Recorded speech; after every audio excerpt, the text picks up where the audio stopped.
Collide विलयन मतलब colloidal solution क्या है?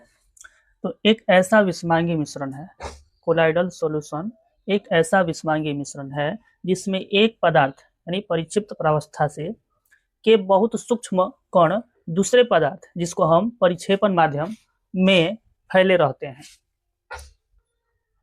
समझिए, कहता है कि यह एक ऐसा विषमांगी मिश्रण है जिसमें एक पदार्थ जिसको हम परिक्षिप्त प्रावस्था कहते हैं क्या होता है, तो के सूक्ष्म कण माने परिक्षिप्त प्रावस्था के सूक्ष्म कण दूसरे पदार्थ जिसको हम परिक्षेपण माध्यम कहते हैं में फैले रहते हैं और जिनका आकार लगभग 1 नैनोमीटर से 1000 नैनोमीटर के बीच होता है, उसे कोलाइड या फिर कोलाइडल सॉल्यूशन कहते हैं। कोलाइड विलयन या फिर कोलाइडल, इससे पहिए एक ही बात है।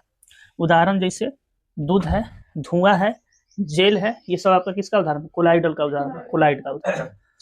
बादल है, रक्त है, कोहरा है, स्याही, साबुन का झाग इत्यादि ये सभी कोलाइड के ही उदाहरण हैं। ये शायद आपको यहाँ समझ में नहीं आया हो, इसलिए इसको हमने अलग लिखा कि परिक्षिप्त प्रावस्था। परिक्षिप्त प्रावस्था क्या है? इसको हम डिस्प्रेस्ड फेज कहेंगे। डिस्प्रेस्ड फेज जो पदार्थ कम मात्रा में होता है, जैसे विलेय, पीछे हम पढ़ के आए हैं, तो ये परिक्षिप्त प्रावस्था आपका विलेय टाइप का होता है। समझ गए? उसके बाद परिक्षेपण माध्यम, यहाँ देखिए परिक्षिप्त के सूक्ष्म कण दूसरे पदार्थ में फैले होते हैं, तो जो फैलता है, जो खुलता है, घुलता है, उसी को विलेय कहते हैं। अच्छा, परिक्षेपण माध्यम। डिस्प्रेशन मीडियम जिसमें कण फैला होता है, जैसे विलायक। विलायक अपने अंदर दूसरे पदार्थ को घोलता है, तो वही आपका यहाँ परिक्षेपण माध्यम विलायक के भांति कार्य करता है और परिक्षिप्त प्रावस्था विलेय की भांति कार्य करता है। समझ गए? आइए समझते हैं, सुनिए कोलाइड्स के सामान्य उदाहरण।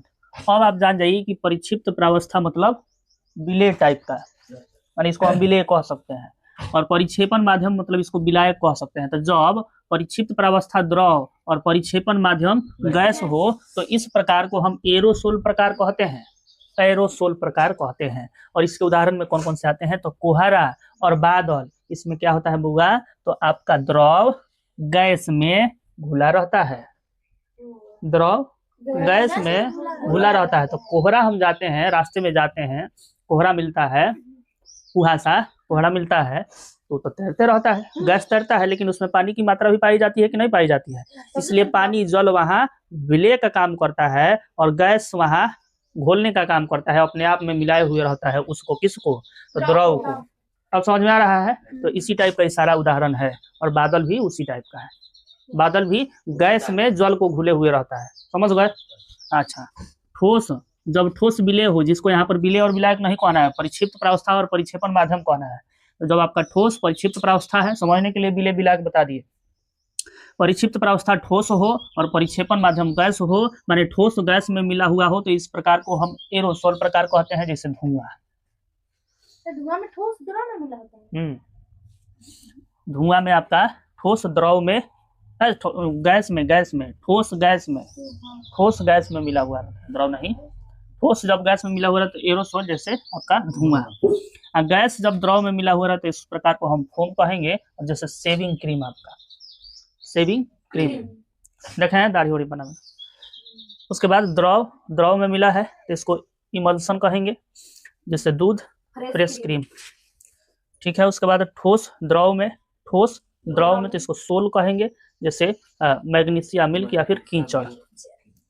गैस ठोस में इसको फोम कहेंगे, जैसे फोम हो गया आपका, रबड़ हो गया, स्पंज हो गया, या फिर प्यूमिस हो गया।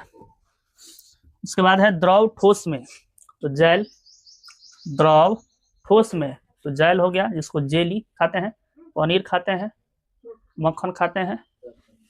अब चलिए ठोस में तो इसको ठोस सोल कहेंगे। ठीक है, जैसे रंगीन रत्न पत्थर, समझ गए, दुधिया कांच, सब आप जानते हैं। पत्थर बाबा लेके आते हैं कि पहन लीजिए करोड़पति बन जाइएगा, वही रंगीन रत्न पत्थर। तो आपका ठोस में ठोस मिला हुआ रहा है। समझ गए? ई कोलाइड समझ गए? परिभाषा से लेकर के उदाहरण, इसमें आपको कहीं भी कोई डाउट नहीं होगा। समझिए कोलाइड के गुणधर्म। तो सबसे पहले उसमें भी बताया कि कोलाइड एक प्रकार का विषमांगी मिश्रण है। समझ गए?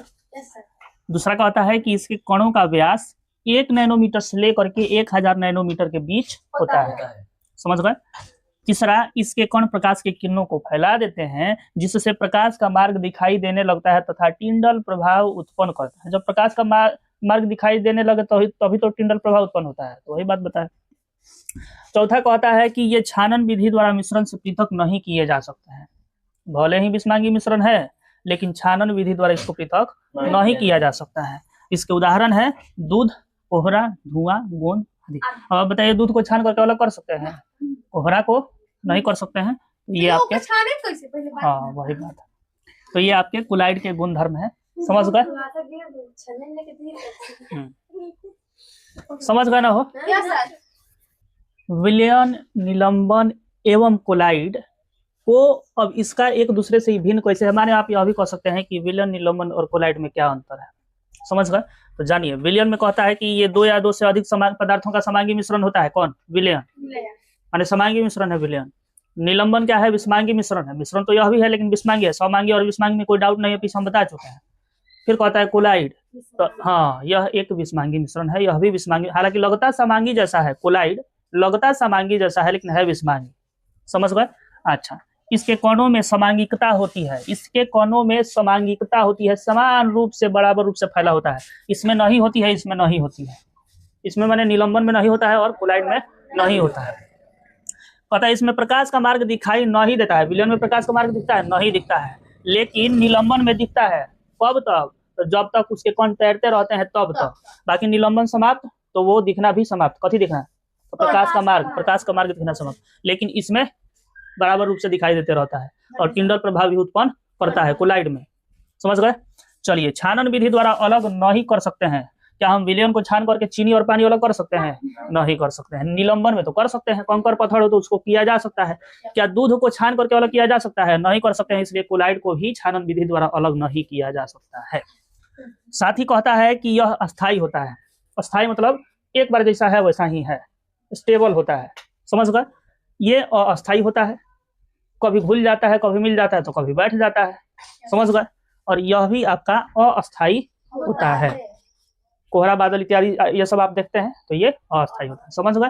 तो अब हमें लगता है कि इसके परिभाषा को, इसमें अंतर को, इसके गुणधर्म को जानने के बाद कोई डाउट नहीं रह गया होगा आपको विलयन, निलंबन और कोलाइड में। बाकी ये तीनों आपके जुबान पर होना चाहिए कि क्या अंतर है, और उदाहरण के साथ में भी। समझ गए। विलयन समांगी मिश्रण है, निलंबन विषमांगी है, और कोलाइड आपका विषमांगी है लेकिन समांगी जैसा दिखता है, जैसे दूध। उदाहरण जैसे आप देखोगे आपको फिर से रिकॉल हो जाएगा, याद आ जाएगा सारा कुछ। ठीक है। तो ये अभी खत्म हो